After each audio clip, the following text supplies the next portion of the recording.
Oh, welcome to another episode of Spring Showcase. I'm Michael Washington. He's Daniel Villalpando. Of course, this is here on the Shady Sports Network. Daniel, how you doing, my man?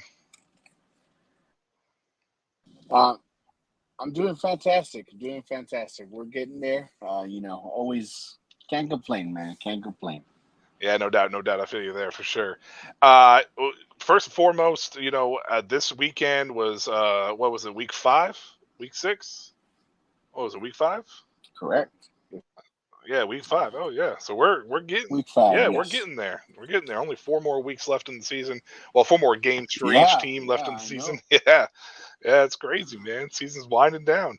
Let me just give a quick rundown of how the season or how the week went. Upsets galore this week, man. I mean, there was upsets all over the place this week, man. The Galcos beat Reyes 26-22. Heartbreaks as well.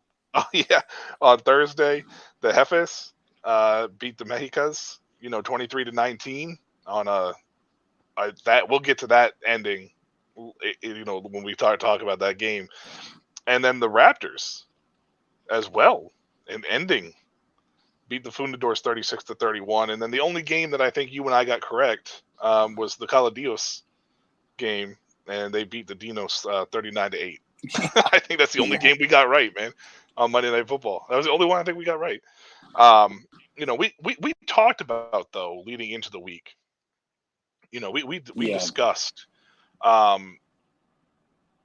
some of these teams that were on upset alert, that we were having some issues with some of these teams because they were kind of they were struggling in areas that they shouldn't have been struggling in. And I mean, even though we didn't make the picks, it came true what we were discussing. So how'd you feel about the week overall?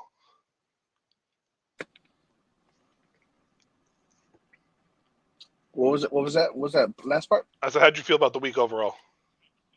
Crazy. I mean, topsy-turvy, insane. I really don't know how else to put it. It was one of those, you felt things were going to kind of start turning in this sense, but it's you don't want to use the word upset so much, but professional football, right, there is going to be an upset on paper, but I mean, these guys are pros for a reason, and it was I'll tell you what, if you had heart issues, it was extremely fun, so I enjoyed them. Yeah. I mean, well, let's talk about the Galcos and Reyes game, because for the most part, this was a game that Reyes needed. Like, we had talked about that them going into the quote unquote easier part of their schedule, and that they were needed to get to this point, and they started off hot. They started off real hot. At one point in time, they were up 19-0. And then I believe at another point in time they were up 22-9, something like that, or 22 to something like that, right? Yeah. They went into the half at 22-14. Yeah, that's correct. Yeah, and they were up 22-14 at the half, and then just the second half, man, they did nothing. Yeah, it was. You don't want to say it was. You can kind of feel it coming, but of that kind of, I don't want to say collapse, right? But it was just, it's something they needed, and it's almost there, and it's almost in grasp. It's really scary to see where the team's going to go from there, because those type of moments, either seeing that happen, and especially if that would have happened to one of the top teams, right, where they come back and win, but the Galgos on the other in the game and allowing them to just kind of beat you down and slowly and methodically get back into it. First, I think that adds salt to the wound in more of a sense because I don't know if they felt the game was wrapped up or it was like, hey, you know what? Those guys fought hard and you know, it was that type of game that they needed, and unfortunately, they couldn't pull that one out. So when it comes to Reyes, though, I think at this point in time, I mean, I think we can all be on the same page that it pretty much eliminates him from the playoffs. Chances of them making the playoffs are probably not very high at this point. With this loss specifically to Galcos, who was struggling prior to this. Bad, yeah. You know, I mean, it's unfortunate for Reyes. You get through. You know, Raul Reyes has played pretty well. You know, Matthew Vitelli still, isn't playing. But you know, this team has just been really a disappointment all year. Now for Galcos, on the other hand, it, I don't think that they're going to make a push for the playoffs, but they got something they're building on down there. You know, especially coming out of that bye week, they're finally scoring points. That's something we hadn't been seeing.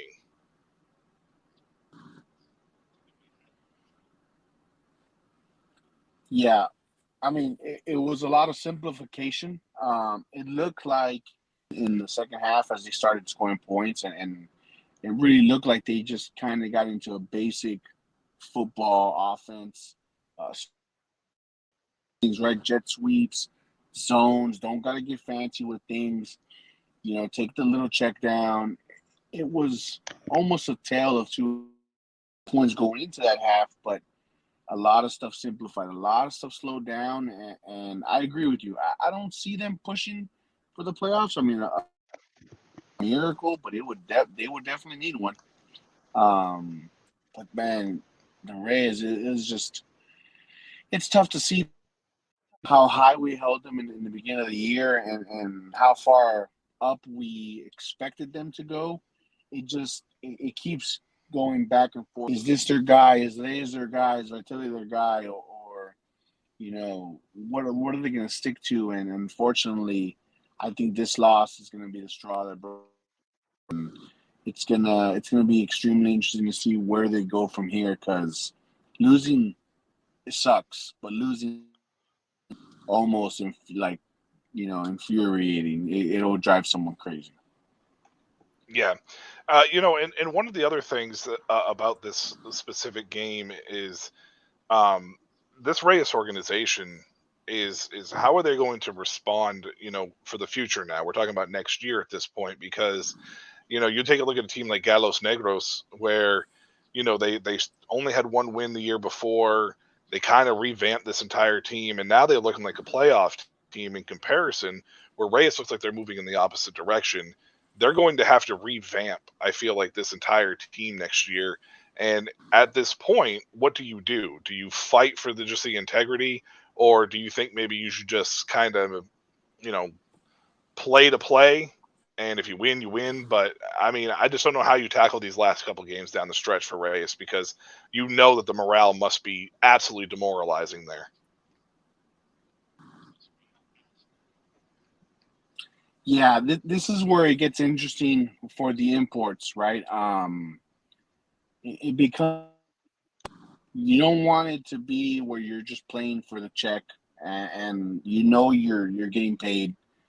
You want to go out there, you want to make sure you have a lot of respect in what you're representing, and that's kind of the difference in the Nationals playing for these teams because fighting them, there's always going to be fighting. That's that pride in a lot of the Mexican athletes that are over there. So it's going to be kind of a combination.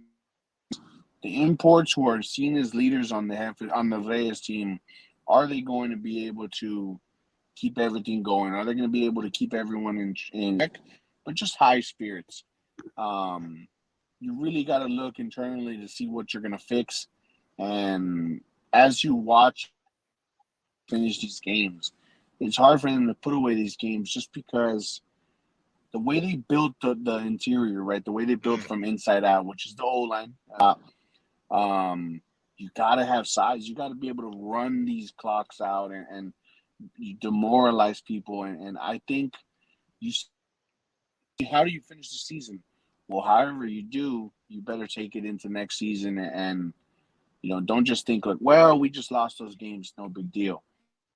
Fix this, whether it's ownership, if they're going to retain the coaches. I really hope it doesn't. This is me personally speaking. Drive them away from a national quarterback. I think Reyes is doing a great job advancing and getting better. You just don't want those national quarterbacks. There's some studs out there, man, and I think Reyes, if you keep giving him an opportunity, he might be able to be that puzzle piece than just what they've been giving him so far. Yeah, I feel like Reyes has definitely earned a spot on next year's roster. Hopefully they give him a chance, bring him back in, regardless if it's in a backup capacity or they actually let him compete for the starting job. Now let's jump to me, probably the biggest shocker this weekend.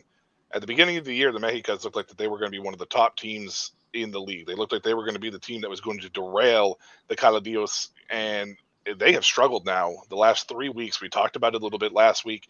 This week it came to a head. They let the Jefes hang around, and then the Jefes at the very end. That play at the end of the game was incredible. If you have not got a chance to see it, you need to go take a look at it because this game ended in an explosive manner, and the Jefes win this game. And now the Mexicas, you're looking around going, what is happening to the Mexicas? And they no longer seem like they're contenders.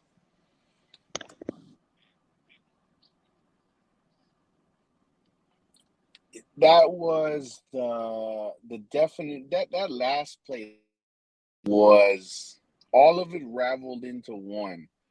And we talked about it and we spoke about it and we kept harping on it. The Mexicas, the Cardios, it was tough for them to see how they were going to finish games, how they were going to consistently do what they were doing weeks prior. And it's kind of been put out there, and the Heifers did a good job of it. The crazy thing is you leave these teams hanging around. Things like what just happened become more evident. They're still pros. They still have the opportunity to win those games. And as you saw, Mary, and really, I agree 1,000%. Go watch the play.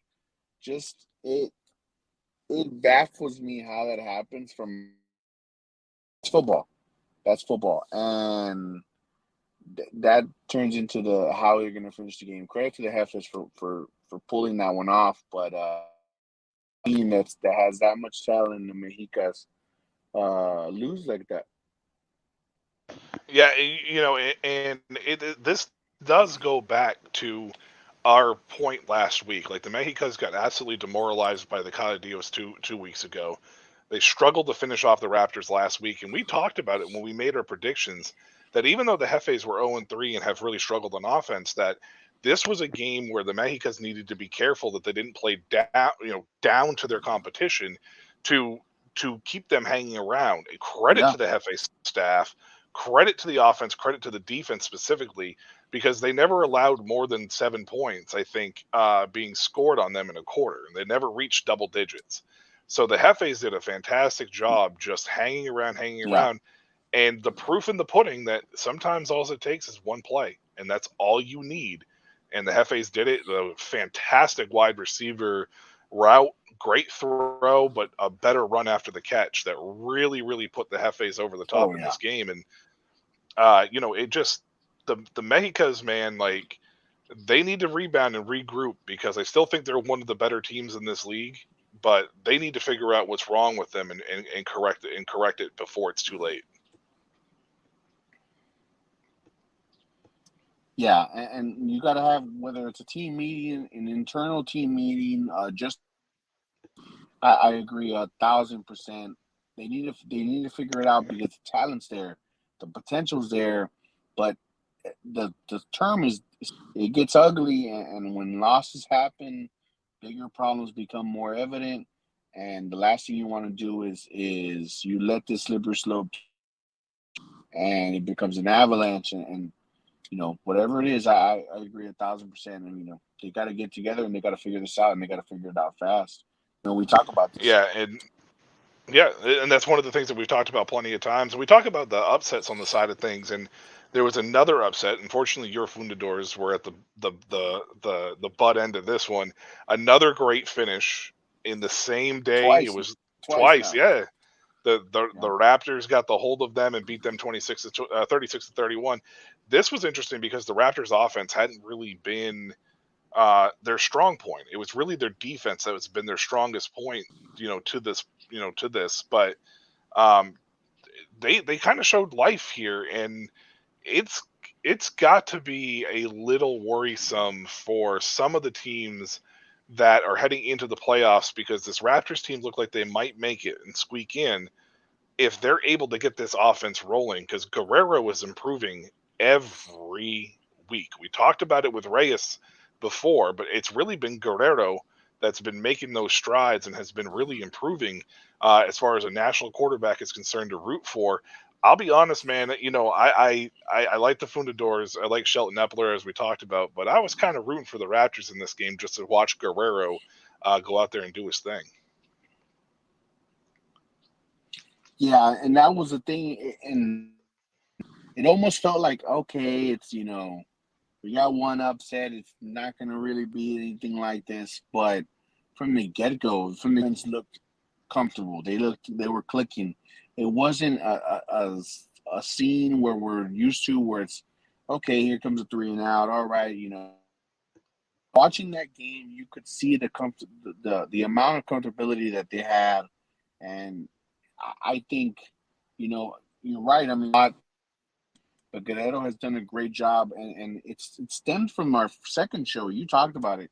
His mechanics are getting better. The little taking the sack when he needs to, the small things that the public eye don't really see in a quarterback. He's doing it a lot better. Whoever's his guy, whoever's been in his ear and helping him out, stick with it, right? Stay on his hip, and it's crazy how the Tide, right? These high level teams that we're expecting, other than the first place team, uh, we're kind of seeing them be like, well, you can't just run over everybody. You can't just stand back there and Epler's a beast. He's got one of the best arms, but again, we're seeing that those superstars aren't just enough in these type of leagues because you only have a team has to really step up and be better. And it's kind of scary because we're about to get into this playoff push, and not it is, but you lose those standings right away, man, fast. So Yeah, it's interesting. and I don't think people realize just how important Guerrero or how good Guerrero has been playing. The Raptors do not have a single receiver Yeah, in the top 10 in receiving. They do not have one. But Guerrero is fourth in the league in passing. He was eighth as recently as I think week 3. So he has improved so much. He has five. week He 3, yeah. has he has one interception on the year, which is fantastic. Ball control. He's not turning the ball over. He's only thrown four touchdowns. But my point is Kevin Correa, the running back, he's second in the league in rushing. He has 59 rushes for 282 yards. He's averaging 4.8 yards per carry, and he has 5 touchdowns on the year. He's kind of been the unsung hero of this offense, and if him and Guerrero can continue to improve and stay on the same page, this Raptors team could surprise some people with how good this defense has been all year. Yeah, and it. I hope that the spring showcase curse doesn't strike, right?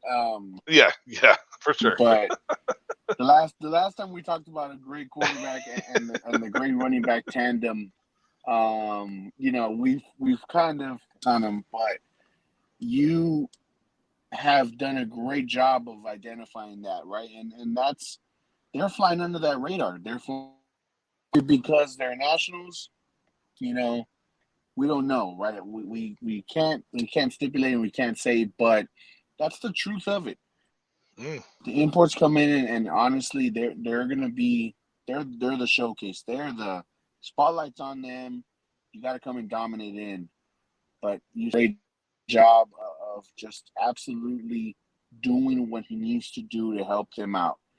And Guerrero is, and a little then some, to make sure that they're getting better and they're completing what they have to complete, which is those little goals as an offense.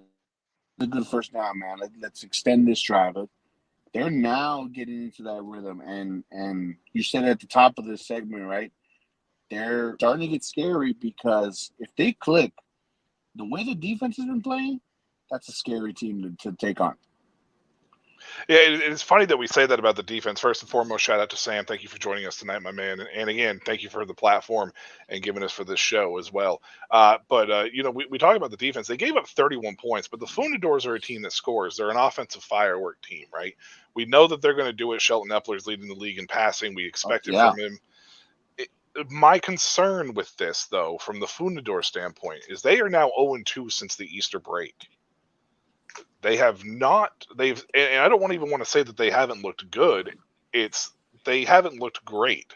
They gave up 41 to the Dinos. They gave up 36 to the Raptors, and both those games, it's almost as if the Fundadors are allergic to dinosaurs. Honestly, and here's the thing, and it looked good. Oh, man, from what we saw the previous weeks, they don't look good, right? Against those teams, they were supposed to dominate, not just win, right? The Raptors, I get it. They were on their way. Their offense really could.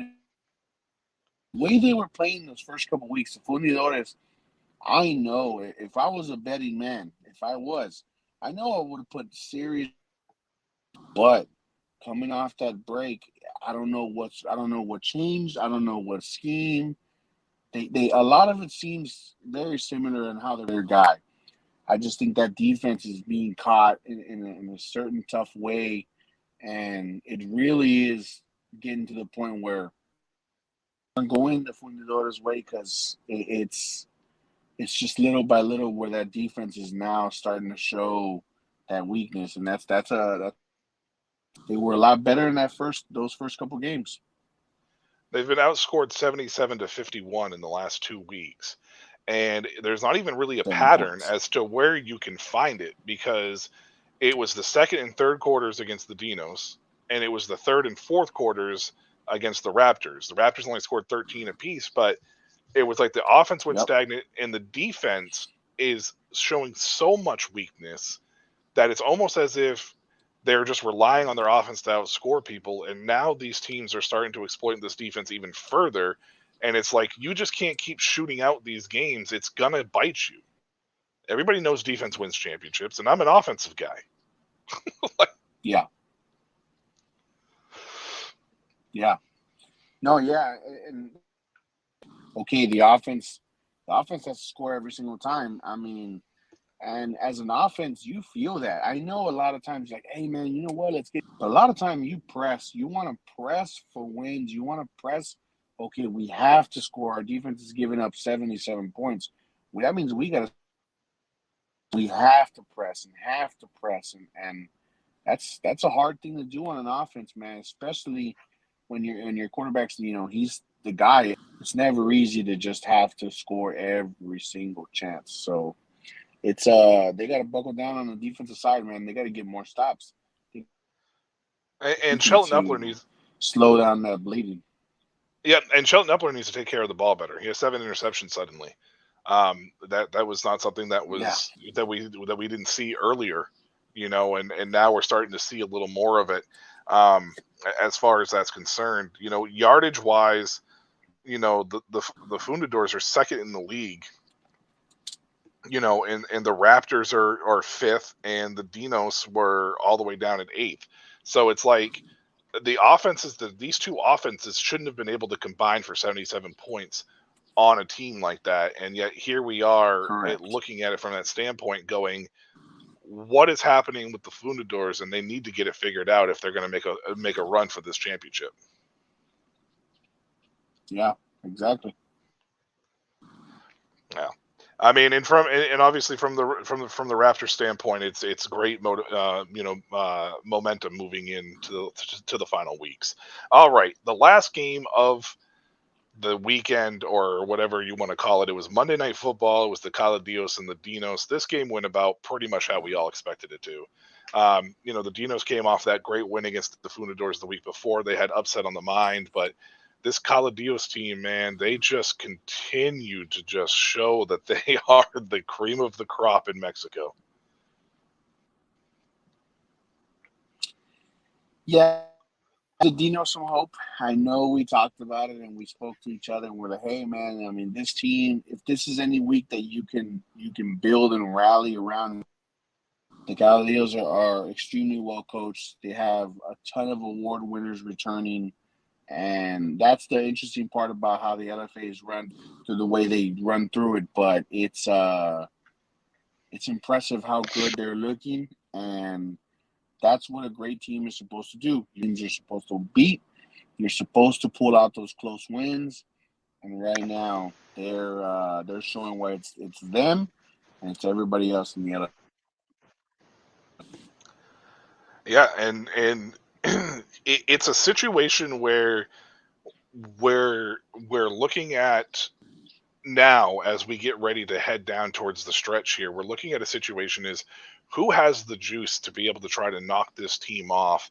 Obviously, the regular season doesn't matter as much because you can still knock them off, and you're still going to go into the playoffs. And if anything, you're gonna kick a hornet's nest, right? Like that's basically what you're going to do if you try beating them in the regular season. Yep. But who has the juice to do it in the playoffs? That is the key question.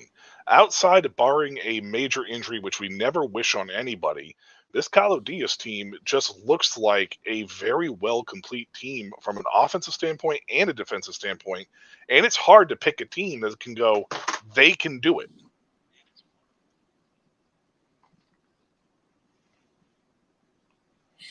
Yeah, and that's exactly it. Is we knew the group that was going to do it. And then we thought we had the second group that we thought was going to do it. And they're unfortunately showing their head and shoulders, chest and waist above right now. And they're getting that's why we love seeing these teams getting hot in the second half, right? We're kind of seeing new blood starting to rise up and start finding their stride, and we start seeing that change. Then it becomes a whole different factor going into that, and you know, sleeping. And if you do, you might be able to get them. You get them at the right point, but right now it's just it's tough to see anyone being able to slow their game. Yeah, and for the Calo Dios, they have what we thought was going to be a little bit tougher of a schedule moving in because of the teams that were remaining, but next week's opponent is kind of struggling right now. So there's a possibility that we are not going to see the Calodios get knocked off here during the regular season. With that being said, let's jump into next week's little preview Yeah, games. There's four games as that always. is. Oh, sorry. Go ahead. Yeah, go ahead and finish with your thought, man. No. I would say that's the teams that are coming up. They just they're not looking too hot. So that's even scarier for everybody else. Yeah, well, and one of those teams coming up is going to be the Fundadors. That's one of the games on the slate next week. But the first game on the docket is this hot Raptors team. This team is starting to really click when it counts. They're going against another surprisingly hot team that actually is coming off a bye week, and that's Galos Negros. They had the bye week this past week. They were in a tough game the week before against Galcos and showed that they can do it. This game is now extremely important in the playoff run. Not something that we expected to say for the Raptors, but after a big upset win against the Fundadors, this is a big playoff seeding game. Uh, what's your preview on this, and who do you see coming out on top? Look, I either miss wide left somewhere near where we think we're gonna be. Um, I, I've said it before. I love that you're rooting for the Gallos Negros. being, kind of finding their stride is the best thing for them. I really hope for my fan standpoint, right? I think they're the Cinderella story. I really want that Cinderella to keep going. I don't think the clock struck midnight yet. I'm going to give the Gallos Negros the win. I think it's going to be a shootout, and I really hope it's going to be something. I'm going to go 34-30, Gallos Negros. I thought you were going to say that, and you almost took my score too, man. Like that's pretty on point. You almost took my score. Um, I like this Raptors defense. The Gallos Negros still has some secondary issues. I just don't know if the Raptors offense is going to be able to sustain it back to back weeks. Like we saw the Dinos, they couldn't do it back to back weeks. Granted, they were playing a tougher opponent. I think the Gallos Negros has enough offensively to be able to keep up, though. I don't know if this game will be as close as I think it will be. In my head, I'm predicting another like grinding victory for the Gallos Negros. Whether it's them hanging around or whatever it may be, they may trail some of the game. I have them winning this game 33-31. Like I said, you almost stole my score, but that was my score, 33-31. Close. Yeah, That was close. yeah. I got Gallos Negros winning that one. Hopefully the Raptors could still bounce back. I'd like to see them try to get into the playoffs, but they have a tough schedule moving forward. Speaking of tough schedules, the Fundadors 0-2 Yeah. coming out of this Easter break does not get any easier. They run into a buzzsaw. The Cala Dios this week come to town. Is this can they shoot out enough to stick it to Cala Dios, or is this just going to be 0-3 coming out of the break for the Fundadors? I just think right now the Gallos are looking extremely good. I think they're going to force on our boy Epler. I think they have right now they found that secret formula for success, for long sustained success, to be one of the best franchises in pretty much pro sports outside of the United States, and whether it's the Europe, LFA. They're on their way, man, and I think this game is just going to be in their stepping stone. I think Epler and the boys King Power, but I think at the end of the day, it's going to be a big win, and I think they're going to put up points, and I think it's going to be 45-20 Leos. Yeah, I expect this game to be a shootout. We talked earlier in the season on one of the shows that the Fundadors needed to find their run game, and Dedrick Parsons is now 5th in the league in rushing. He's averaging 5.7 yards a carry, which is not necessarily sustainable.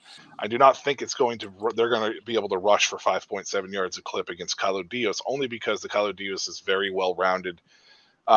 Sheldon Epler needs to find a way to stop with the turnovers. That is going to be the key component to this game, because the Calo Dios will lure you and absolutely 100% get you to turn the ball over as much as possible. If Epler can find a way to limit their mistakes, there is a possibility that you can shoot out, with the Calo Dios.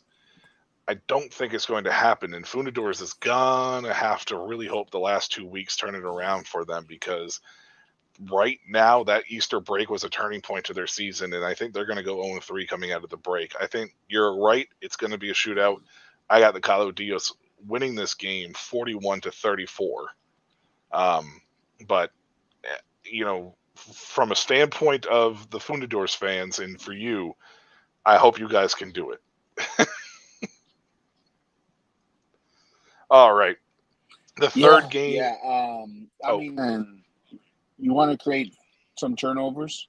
No. Go ahead. I mean, you're good. You want to create some turnovers, but I agree with you wholeheartedly.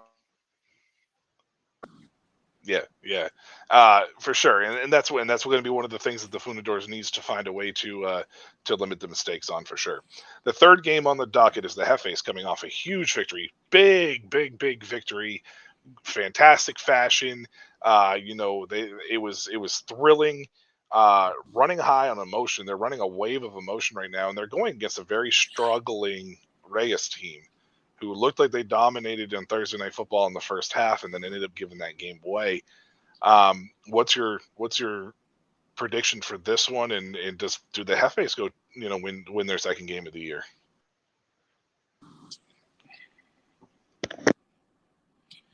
I personally think they will. I'm gonna give them that, and this is why I wanted to say this, mainly from the standpoint of this is more going to be a Reyes loss than a Hefes win. It's going to show signs of that game they lost last week was that backbreaker. That it showed travel in when you start losing games like that. If you lose a game, hard fought loss, and okay, you know what, man, we like that, I think it's going to slow things down. And that combining with how the Heifers won, I'm going to give it to them. I'm going to go. It's going to be quite a few turnovers, but I think it's going to be similar to what they had last week. I'm going to go 19-14 Heifers, kind of giving them a. Yeah, I think the Hefes have to be careful of the emotional hangover. That's one of the big things here. You can ride that wave, but make sure you don't have that hangover, because that is going to be the key component to this. As far as Reyes is concerned, a demoralizing loss last week. That was probably the toughest loss, I think, of all weekend. I think would rather lose on the last play of the game in tough fashion than I would being up 22-3 or whatever it was and then losing. So, as far as Reyes is concerned, I don't think, like you said, I think this is going to be a more of a loss, for them than it is going to be a win for the Hefes. I think the Hefes is going to win this game 23-17. Hopefully, Raul and company can come out and fight, but it's going to be hard. We'll have to see what happens with this one. But I got the Hefes.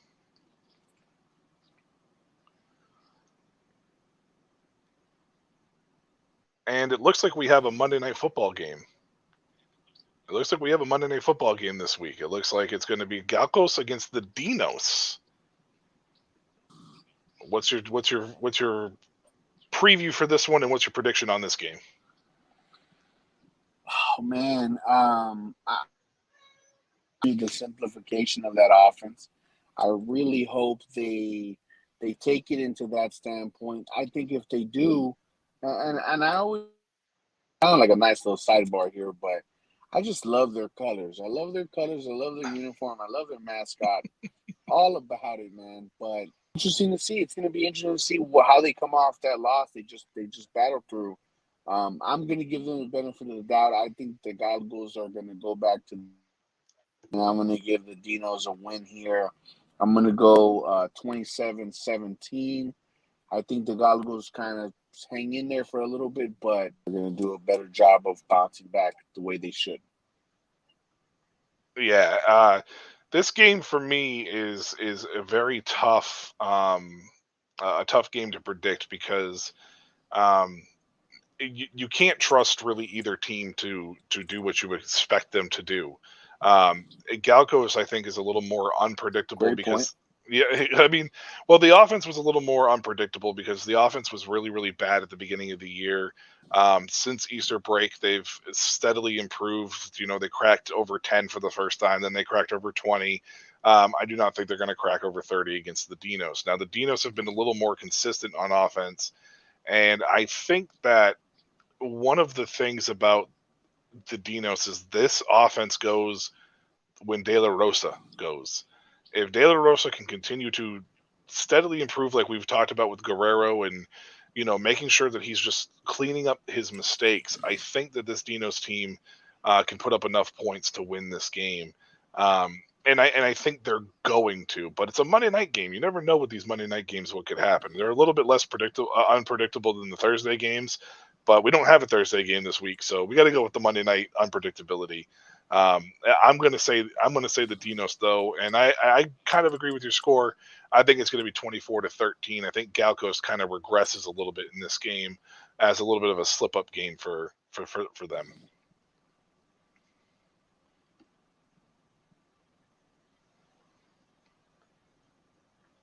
And that's going to do it for the predictions and previews.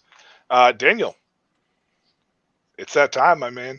I don't know if you've got something prepared or not. I know that you're not in the studio or whatever, but got that time for you to run and do your segment, my man. So the floor is yours, pal. Para todos allá afuera, ¿verdad? Para todos que están aquí, for everyone out there, I want to give you guys perfect examples. Te quiero dar un ejemplo perfecto de los juegos el próximo semana, el semana antes, of last week's games. Ese es el resalto de todos de cosa que te pasa. Whatever happens to you, anything in life, anything that happens to you, you have an opportunity to come out of it on top. Te puedes dar de subir y de dar chance a todos y con todo, porque mira, si es el bajo, si es arriba, no importa, si hasta te vas a caer, ¿verdad? Nothing's gonna stand, nothing's gonna be important until you finish. Until the fight's over, todavía tienes chance. Y that's los resultados de ayer, ¿verdad? Those are the results from yesterday. All you have to do is continue to fight as LFA teams did. You know, on paper, you were expected to lose. En el papel, en los ojos de todos, ya, no juegan así. Los juegos juegan ahí en el gridiron, afuera, con todos. Y mira, si lo das chance, lo puedes hacer. Tú todavía lo puedes hacer. So you can still do it. You can still achieve what you want to achieve. Take it from these LFA teams. They don't back down. Gracias a todos por su. Thank you to everyone for your support. And thank you. Keep giving these guys a chance. Todavía, como siempre, dale chance. Gana tu equipo. Y por favor, y hace click aquí arriba. Gracias. Don't forget to subscribe and like everything. So appreciate you guys. Yeah, for sure. And take his word for it. Make sure you hit that subscribe button, hit that little dingy up in the corner. Make sure you get the notifications as well here at the Shady Sports Network. I also want to just echo real quick, man, like obviously if there's anything that this LFA season has shown me, it's not how you start, it's how you finish. So for those teams that are struggling, including the Fundadors, including the teams that may only have one or two wins, use this time, Reyes, talking to Reyes too, make sure you finish strongly because it is extremely important heading into next season. Even if you don't retain 75% of the roster, only 75% of the roster, make sure that you are understanding that this is how you rebound, this is how you fight, and it's how you finish, not how you started. And you can easily build upon that in the future. So Daniel, I appreciate that. That was a good message. I appreciate that one. Of course. And yeah, of course. All right, and I think that's going to do it for us here tonight. Spring showcase. Sorry for any technical difficulties came through. I think some Wi-Fi issues may have been popping up for me on my end. I apologize to anybody that experienced those. Hopefully, we'll get those corrected for next year. Next year. Hopefully, we'll get those figured out for next week. And other than that, man, for Daniel Villalpando, I'm Michael Washington here on the Shady Sports Network. Hit that subscribe button, hit that like button, and until next week, so long.